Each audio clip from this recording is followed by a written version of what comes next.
ગુજરાતમાં આગામી 7 દિવસ વરસાદની આગાહી કરવામાં આવી છે. હવામાન વિભાગ દ્વારા કરવામાં આવેલી આગાહી પ્રમાણે અપર એર સાયક્લોનિક સર્ક્યુલેશનની સિસ્ટમ મોન્સૂન ટ્રફ સહિત લો પ્રેશર સક્રિય થવાથી 4 અને 5 સપ્ટેમ્બર રાજ્યમાં વરસાદનું જોર વધશે. હવામાન વિભાગે 3 સપ્ટેમ્બરથી ભારે વરસાદ સાથે ઓરેન્જ એલર્ટ જાહેર કર્યું છે. દક્ષિણ ગુજરાતના માછીમારોને દરિયો ન ખેડવા સૂચના આપવામાં આવી છે.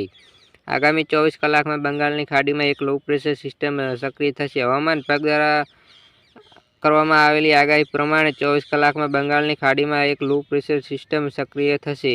અપર એર સર્ક્યુલેશન અને મોન્સૂન ટ્રફ સહિત લો પ્રેશર સિસ્ટમ સક્રિય થવાથી 4 અને 5 સપ્ટેમ્બરે રાજ્યમાં વરસાદનું જોર વધશે. સપ્ટેમ્બરમાં સામાન્ય કરતાં વધુ વરસાદની શક્યતાઓ છે. સાબરકાંઠા, અરવલ્લી, મહીસાગર, પંચમહાલ, દાહોદ, છોટાઉદેપુર, નવસારી, વલસાડ અને દાદરા નગર હવેલીમાં હળવા વરસાદની આગાહી કરવામાં આવી છે.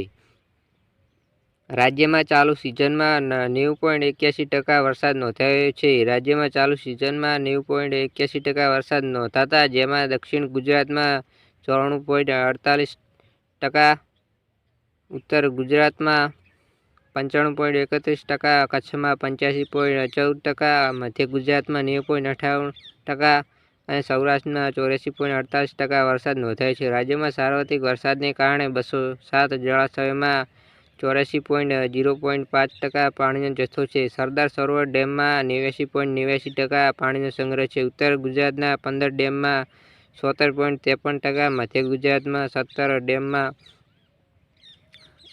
93.12%, દક્ષિણ ગુજરાતના 13 ડેમમાં 78.68%, કચ્છના 20 ડેમમાં 60.10% અને સૌરાષ્ટ્રના 141 ડેમમાં 80.97% જળ સંગ્રહ છે.